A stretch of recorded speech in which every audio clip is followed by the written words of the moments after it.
Hello aspirants, welcome to Chahal academy. मेरा नाम है सुमित त्यागी और आज मैं आपके सामने एक और इंटरेस्टिंग वीडियो लेकर आया हूँ related to death penalty in India.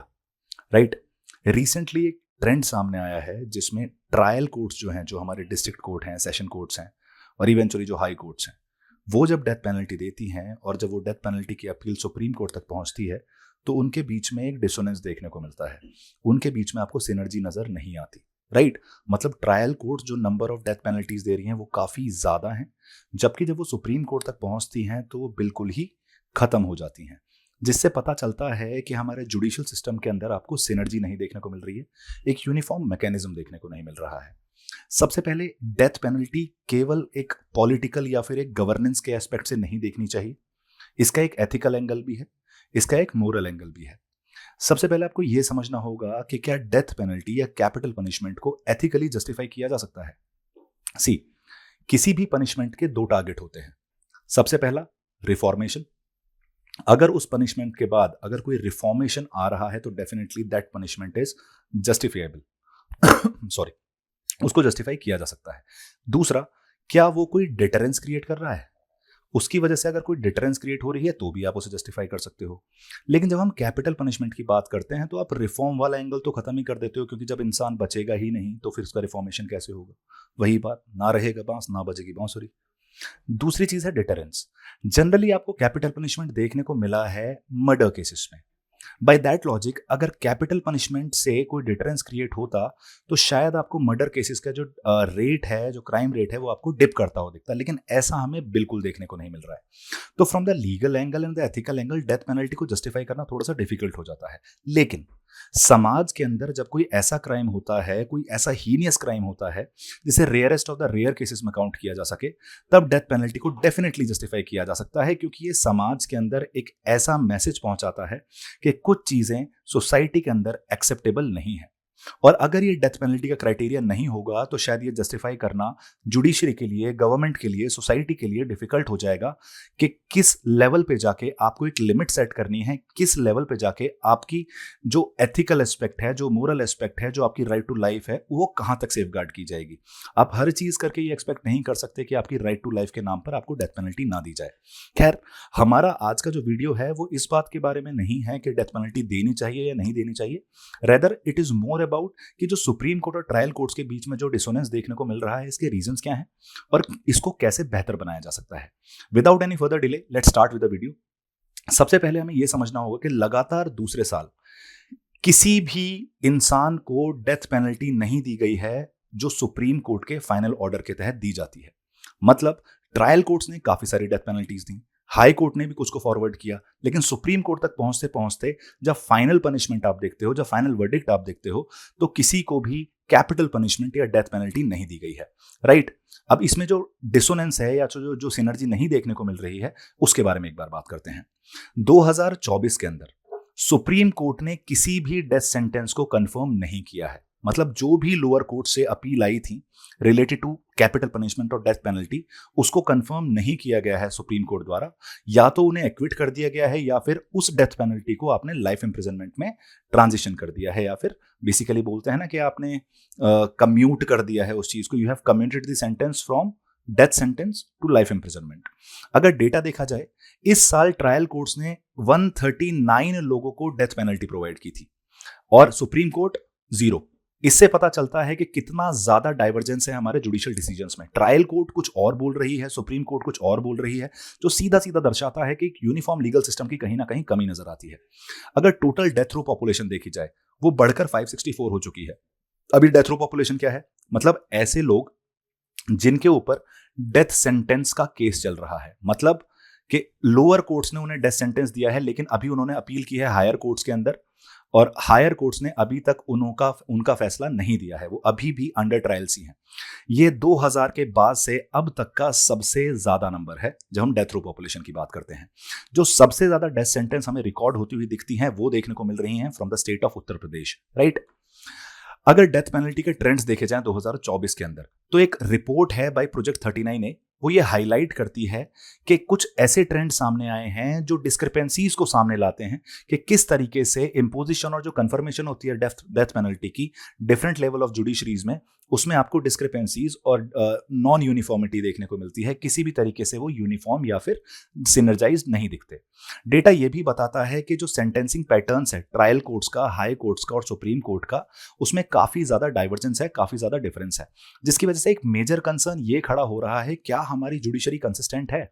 क्या जो हमारा लेवल ऑफ इंटीग्रेटेड जुडिशरी है, हमारी lower courts, high court and supreme court, क्या ये एक ही लेवल पे काम कर रही हैं, एक ही लॉ पे काम कर रही हैं, एक ही प्रिंसिपल्स पे काम कर रही हैं? इससे प्रोसीजरल फेयरनेस पर भी सवाल उठते हैं। क्या ये जुडिशरी जस्टिस प्रोवाइड करा रही है या ये जज पे डिपेंड कर रहा है कि आप एक बेंच कुछ और जजमेंट दे रही है, दूसरी बेंच कोई और जजमेंट दे रही है? तो इसका मतलब क्या किसी की जिंदगी किसी इंडिविजुअल के डिसीजन पर मैटर करती है? डिसाइड कर सकते हैं कोई इस चीज को? तो वो भी एक सवाल, बहुत बड़ा सवाल खड़ा होता है।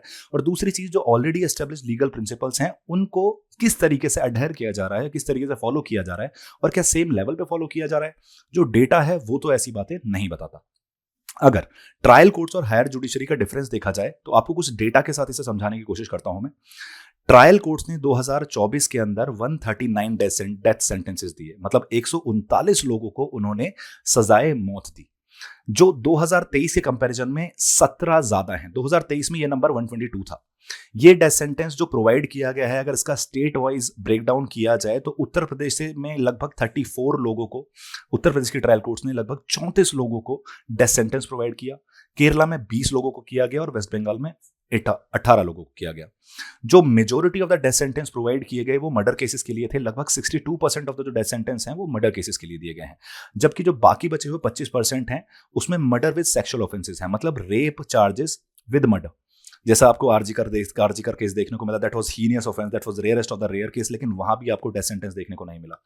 अगर हाई कोर्ट्स की बात की जाए तो हाई कोर्ट ने टोटल 87 केसेस सुने इस बार जो डेथ सेंटेंसेस से रिलेटेड थे, लेकिन उनमें से केवल 9 का डेथ सेंटेंस उन्होंने कंफर्म किया, मतलब 79 को उन्होंने लाइफ इंप्रिजनमेंट में कन्वर्ट कर दिया और 49 को तो कन्विक्ट्स को उन्होंने एक्विटी कर दिया, कि जिनको ऊपर ट्रायल कोर्ट ने बेसिकली डेथ सेंटेंस लगाया था तो कहीं ना कहीं 49 लोगों को से एक्विट कर दिया गया है, और 79 लोग जिनके ऊपर डेथ सेंटेंस की सजा दी गई थी, जिन्हें सजाए मौत दी गई थी, उनको कम्यूट करके लाइफ इंप्रिजनमेंट में हाई कोर्ट ने कन्वर्ट कर दिया।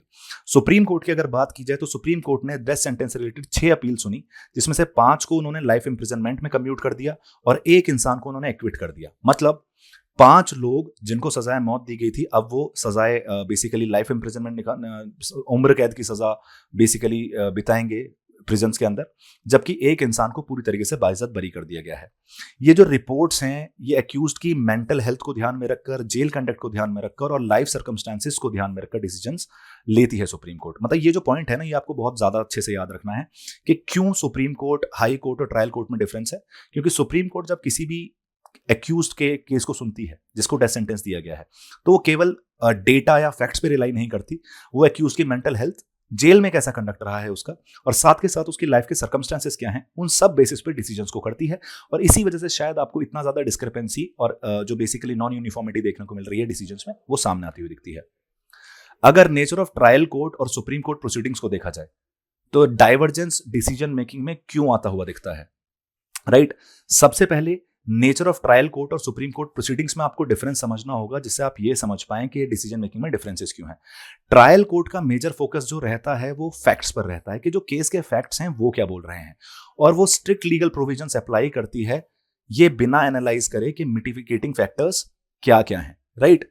जबकि हम सुप्रीम कोर्ट की बात करें तो वो अपील्स को एग्जामिन करती है डिटेल में, साथ के साथ वो एक्सक्यूज्ड की, जैसे मैंने बताया, एक्यूज्ड की mental health, socio economic background और जेल कंडक्ट को भी कंसिडर करती है, जिससे पहले कि उसे डेथ सेंटेंस प्रोवाइड कराए। आपको यह भी समझना होगा कि जो मिटिगेशन रिपोर्ट्स हैं ये ट्रायल कोर्ट ज्यादा इनको तवज्जो नहीं देती, इंपॉर्टेंस नहीं देती, जबकि एससी ने मैंडेट किया है कि मिटिगेशन रिपोर्ट्स जो Manoj versus state of Madhya Pradesh 2022 में हमें देखने को मिल रही थी, जिसमें साइकेट्रिक इवैल्यूएशंस और लाइफ हिस्ट्री असेसमेंट्स देखने को मिल रहे हैं, वो भी आपको पिक्चर में आते हुए दिख जाते हैं, जबकि ट्रायल कोर्ट्स में आपको ऐसा कोई सीन देखने को नहीं मिल रहा है। जब 90.5 ट्रायल कोर्ट्स केसेस देखे गए 2024 के अंदर, उन्होंने ऐसी रिपोर्ट्स को कोई कंसिडरेशन नहीं प्रोवाइड किया है, जिसकी वजह से आपको बहुत फ्रीक्वेंट बेसिस पे डेथ पेनल्टी लगती हुई दिखती है। आसान भाषा में मैं दोबारा बोलता हूं कि एससी मिटिगेशन रिपोर्ट्स को जरूर ध्यान में रखती है और बाकी एस्पेक्ट्स को भी ध्यान में रखती है, जैसे साइकेट्रिक इवैल्यूएशंस, जब वो किसी भी तरीके से डेथ सेंटेंस इंपोज करती है। जबकि ट्रायल कोर्ट के केसेस में देखा गया है कि 90.5 केसेस में किसी भी तरीके से कोई मिटिगेशन रिपोर्ट को कंसीडर नहीं किया गया और इसी वजह से आपको फ्रीक्वेंट बेसिस पर डेथ पेनल्टी इंपोज करती हुई देखी गई। अगर हम बात करें जस्टिस की, तो रेट्रिब्यूटिव और रिफॉर्मेटिव जस्टिस में भी डिफरेंस है। ट्रायल कोर्ट जो फॉलो करती है वो रेट्रिब्यूटिव जस्टिस वाली अप्रोच फॉलो करती है, जिसमें आपको पब्लिक सेंटीमेंट, पॉलिटिकल प्रेशर और मीडिया नैरेटिव जैसी चीजों का इन्फ्लुएंस भी देखने को मिल जाता है। जबकि हम सुप्रीम कोर्ट की बात करें तो वो रिफॉर्मेटिव जस्टिस पर ज्यादा फोकस करती है, जिसमें rarest of the rare doctrine आपको अप्लाई होती हुई दिखेगी, जिससे पहले वो डेथ सेंटेंस को कंफर्म करें। मतलब सुप्रीम कोर्ट का सीधा सीधा कहना है कि ये rarest of the rare doctrine के अगर अंदर फॉल करता हुआ दिखेगा तभी किसी को डेथ सेंटेंस दी जाएगी, अदरवाइज ये पॉसिबल नहीं है, अदरवाइज उसे कम्यूट कर दिया जाएगा इनटू द लाइफ इंप्रिजनमेंट। अगर डिस्पैरिटी देखी जाए जुडिशियल स्क्रूटिनी में, तो ट्रायल कोर्ट जो है वो उनके ऊपर बहुत ज्यादा केस लोड देखने को मिल रहा है और इस वजह से उनके पास टाइम कंस्ट्रेंट भी, उनके पास समय भी कम है और शायद इसी वजह से वो जो जजमेंट्स प्रोवाइड कर रही हैं वो काफी जल्दी बेसिस पे कर रही हैं, क्विकर जजमेंट्स प्रोवाइड कर रही हैं। जबकि अगर आप सुप्रीम कोर्ट को देखेंगे तो वो इन डेप्थ जुडिशियल रिव्यू करती है। वो टाइम कंस्टेंट और हाई केस लोड्स को साइड में रख के वो कोशिश करती है कि right to life and liberty को प्रोटेक्ट किया जाए और जो इनकंसिस्टेंसीज हैं प्रीवियस जजमेंट्स में, जो प्रोसीजरल लैप्सेस हुए हैं प्रीवियस जजमेंट्स में और जो एविडेंस के गैप्स देखने को मिल रहे हैं, जहां क्लैरिटी नहीं आ रही है, जहां शॉर्ट एविडेंस मुझे देखने को नहीं मिल रहा है, उसको भी कंसिडर करती है, जिसकी वजह से आपको मेजोरिटी ऑफ द केसेस में या तो कम्यूटेशंस देखने को मिल जाता है, या तो उसे उम्र कैद में कन्वर्ट कर दे रहे हो, आप कम्यूट कर दे रहे हो, या फिर उसे बाइज्जत बरी ही कर दे रहे हो, राइट। अगर ये जो डेथ रो की पॉपुलेशन की बात की जाए, कि मैंने बोला 2000 के बाद से भारत के अंदर सबसे ज्यादा ऐसे प्रिजनर्स हैं आज की डेट में जिनके ऊपर डेथ सेंटेंस की इंक्वायरी चल रही है, जिन्होंने डेथ सेंटेंस को लेकर अपील करी है। 2024 में मैंने जैसे आपको बताया 564 डेथ रो प्रिजनर्स हैं, जो 2000 के बाद से ज्यादा हैं। ये नंबर जो है 2019 के बाद से आपको कंटिन्यूसली बढ़ता हुआ दिखा है। 2019 में ये नंबर 378 प्रिजनर्स था, जिससे ये भी पता चलता है कि हमारा जो एपिलेट ज्यूरिसडिक्शन है, जो लोअर कोर्ट से हायर कोर्ट में अपील जाती है, उसका जो रिव्यू है, उसका जो पेस है, वो काफी ज्यादा कम है और जस्टिस आपको डिलेड देखने को मिलता है। और जैसा आपने सुना ही होगा, justice delayed is justice denied, वो पूरी तरीके से भारत पर अप्लाई होता हुआ दिखता है। ये बैकलॉग जो है ये भी सजेस्ट कर रहा है कि ट्रायल कोर्ट तो बड़ी जल्दी से डेथ सेंटेंस इंपोज कर दे रही हैं, लेकिन जो एपिलेट कोर्ट्स हैं, जो हाई कोर्ट और सुप्रीम कोर्ट हैं, वो इसे रिजॉल्व करने में काफी धीरे काम कर रही हैं, काफी स्लो चल रही हैं, जिसकी वजह से जो कन्विक्ट्स हैं, जिनके ऊपर डेथ सेंटेंस इंपोज किया गया है, उनके लिए एक लीगल अनसर्टेनिटी सामने बन जाती है। उनकी लाइफ में एक असमंजस रहती है कि उनके आने वाली जिंदगी में क्या होने वाला है, क्या उन्हें कैपिटल पनिशमेंट मिलेगा या फिर उन्हें उम्र कैद में कन्वर्ट कर दिया जाएगा। ये जो ग्रोइंग डेथ रो पॉपुलेशन है, ये भी बताती है कि कितनी ज्यादा जरूरत है हमें जुडिशियल रिफॉर्म्स की, जिससे इन अपील्स को जल्दी से जल्दी सुना जा सके, अर्जेंट बेसिस पर इनको रिजॉल्व किया जा सके और टाइमली जस्टिस को एंश्योर किया जा सके। अगर प्रोसीजरल चैलेंज देखा जाए डेथ पेनल्टी कंफर्मेशन का, तो अगर हम देखते हैं सेक्शन 66 ऑफ सीआरपीसी, जो 1973 का सीआरपीसी था, जिसे अब हटा दिया गया है, या फिर जो प्रेजेंट टाइम्स में आपको सेक्शन 407 देखने को मिलता है भारतीय न्याय सुरक्षा संहिता का 2023 का, डेथ सेंटेंस को कंफर्म होना जरूरी है हाई कोर्ट द्वारा बिफोर एग्जीक्यूशन। मतलब अगर किसी सेशन कोर्ट ने डेथ सेंटेंस दिया है, तो जब तक उसे हाई कोर्ट कंफर्म नहीं कर देती, तब तक उस डेथ सेंटेंस को फाइनल नहीं माना जाएगा। 2024 में लेकिन केवल 87 केसेस ही हाई कोर्ट ने सुने हैं, जबकि ट्रायल कोर्ट्स ने लगभग 139 न्यू केसेस जोड़ दिए हैं और ऑलरेडी जो बैकलॉग है वो तो एग्जिस्ट कर ही रहा है। यहाँ ट्रायल कोर्ट्स आपको और ज्यादा केसेस इंपोज करती हुई दिखती है डेथ सेंटेंस के, जबकि हाई कोर्ट का जो रेट है, जो हाई कोर्ट की स्पीड है इन केसेस को रिजॉल्व करने की, वो काफी ज्यादा कम देखने को मिल रही है, जिसकी वजह से आपको सेंटेंसिंग एंड कन्फर्मेशन में एक बड़ा गैप और ज्यादा बढ़ता हुआ दिखता है। ये जो प्रोसीजरल डिले है, ये इसकी वजह से ही आपको डेथ रो की पॉपुलेशन जो है, जो अंडर ट्रायल पॉपुलेशन है, वो बहुत ज्यादा बढ़ती हुई दिखती है और कहीं ना कहीं एक ये लीगल लिम्बो या लीगल हर्डल की तरह काम करता है प्रिजनर्स के लिए। इस क्रिमिनल जस्टिस सिस्टम का ये जो प्रॉब्लम्स मैंने आपसे डिस्कस करी, इनके साथ मेजर इंप्लीकेशंस क्या देखने को मिलेगा। सबसे पहला चांस है रिस्क ऑफ मिसकैरिएज ऑफ जस्टिस। मतलब ये जो हाई रिवर्सल रेट है डेथ सेंटेंस का, कि मतलब सेशन कोर्ट ने लगा दिया, सुप्रीम कोर्ट ने माफ कर दिया, ये काफी हद तक ये दिखाता है कि ट्रायल कोर्ट के जजमेंट्स में काफी ज्यादा एरर्स आ रहे हैं, जिससे ये भी पता चलता है कि ये तो डेथ सेंटेंस है, खैर इसको हायर कोर्ट सुन लेती हैं, लेकिन अगर जल्दबाजी में वो बाकी फैसले देते होंगे तो शायद वहां भी आपको रॉन्गफुल कन्विक्शंस देखने को मिल सकते हैं, जिसकी वजह से जो लोअर कोर्ट की प्रोसीडिंग्स हैं उसकी फेयर फेयरनेस पर सवाल खड़े होते हैं। साथ के साथ जो कॉन्स्टिट्यूशनल राइट्स हैं हमारी आर्टिकल 21 के अंदर, that is right to life, और जो आर्टिकल 14 के अंदर इक्वालिटी बिफोर लॉ है, उसका भी आपको वायलेशन देखने को मिलता है। ये जो आर्बिट्ररी इंपोजिशन किया जाता है डेथ पेनल्टी का बिना मिटिगेटिंग सर्कमस्टांसेस को कंसिडर किए हुए, इससे आपकी right to life and liberty as well as equality before law आपको हर्ट होती हुई दिखती है, वायलेट होती हुई दिखती है। ये जो डेथ रो पॉपुलेशन बढ़ रही है, इसकी वजह से प्रिजनर्स के अंदर एक साइकोलॉजिकल डिस्ट्रेस आता है, एक अनसर्टेनिटी आती है, जो principles of fair and speedy trials के अगेंस्ट जाती है, जिससे ये डेफिनेटली बोला जा सकता है कि फेयरनेस जुडिशियल सिस्टम के अंदर पूरी तरीके से एग्जिस्ट नहीं कर रही।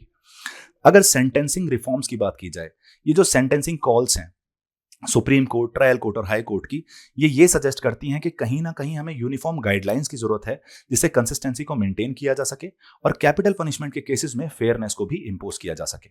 अगर वे फॉरवर्ड की बात की जाए, इसे कैसे बेहतर सुधारा जा सकता है, कैसे बेहतर बनाया जा सकता है, सबसे पहले ट्रायल एंड हाई कोर्ट्स को मैंडेटरीली, मतलब केवल सुप्रीम कोर्ट ही नहीं बल्कि ट्रायल और हाई कोर्ट्स को भी मिटिगेशन गाइडलाइंस को फॉलो करना जरूरी है। एक्यूज की लाइफ हिस्ट्री को देखना जरूरी है, उनके जेल के कंडक्ट को देखना जरूरी है, और साथ के साथ उनकी मेंटल हेल्थ का भी ख्याल रखना जरूरी है, जिससे पहले वो डेथ पेनल्टी इंपोज करें। साथ के साथ आपको स्पीडी डिस्पोजल करना होगा। जितनी भी डेथ पेनल्टी की अपील्स आ रही हैं, आप किसी को परेशान करके नहीं छोड़ सकते, किसी के साथ इतना ज्यादा साइकोलॉजिकल एक्सप्लॉइटेशन नहीं कर सकते कि आपने किसी को डेथ पेनल्टी दी और उसके बाद उसे छोड़ दिया कि हाई कोर्ट सुनेगी या सुप्रीम कोर्ट सुनेगी। इसलिए सजेशन दिया जाता है कि स्पेशल फास्ट ट्रैक बेंचेस बनानी चाहिए हाई कोर्ट्स के अंदर, जिससे वो डेथ पेनल्टी वाले अपील्स जो हैं उनको जल्दी से जल्दी रिव्यू कर सके और टाइमली जस्टिस प्रोवाइड कर सके। साथ के साथ हमें कैपेसिटी बिल्डिंग की भी जरूरत है ट्राई कोर्ट जजेस के साथ। रेगुलर जुडिशियल ट्रेनिंग प्रोवाइड करानी चाहिए ट्रायल कोर्ट जजेस को, जिससे उनकी जो सेंटेंसिंग पॉलिसीज हैं उनमें थोड़ी बेटर हो सकें, वो कंप्लाई कर सकें सुप्रीम कोर्ट की गाइडलाइंस के साथ, जिसकी वजह से आपको एक यूनिफॉर्मिटी देखने को मिले, जो गाइडलाइंस हैं वो कॉमन तरीके से फॉलो होती हुई दिखें हमारे जुडिशियल सिस्टम के अंदर। ऑल्टरनेटिव सेंटेंसिंग मैकेनिज्म, अगर आपको लगता है कि कोई ऐसा हल्का सा भी एविडेंस है जिसकी वजह से शायद उसे डेथ सेंटेंस नहीं देना चाहिए, तो कोर्ट्स को डेफिनेटली एक्सप्लोर करना चाहिए दूसरा ऑप्शन, जो है लाइफ इंप्रिजनमेंट विदाउट पैरोल। मतलब किसी भी तरीके से आप बेल नहीं प्रोवाइड करोगे, जेल से बाहर नहीं आ सकते, आप पूरे टाइम, जितना आपका टाइम पीरियड है उसमें आप कोर्ट के अंदर ही, जेल के अंदर ही एग्जिस्ट करोगे, आपको किसी भी तरीके से किसी भी कारणवश बाहर नहीं निकाला जाएगा। ये एक बेहतर ऑल्टरनेटिव नजर आता है जब हम कैपिटल पनिशमेंट से कंपेयर करते हैं। इसको आप एथिकल और मोरल एंगल से भी जोड़कर देख सकते हैं। इन सारी इंफॉर्मेशन को ध्यान में रखते हुए आपके सामने एक क्वेश्चन है। The question is about the Supreme Court's cautious approach towards confirming death sentences contrasts with frequent imposition of capital punishment by trial courts. Analyze this divergence in decision making and its implications on the criminal justice system. बहुत important question है, high chances of coming it into UPSC, तो please try to attempt it in 250 words. जितना मैंने आपको content provide करा है that is more than enough for this answer to be attempted. Please try कीजिएगा, हो सके तो इसे कमेंट डाउन कीजिए, मैं भी आपको उसको रिव्यू कर सकता हूं। अगर नहीं भी करना है तो प्लीज इसे लिखने की कोशिश तो जरूर कीजिएगा। That was all from my and from today. मिलता हूं आपको एक नए इंटरेस्टिंग टॉपिक के साथ अगले वीडियो में। तब तक के लिए subscribe to our YouTube channel that is Chahal academy. Have a good day guys.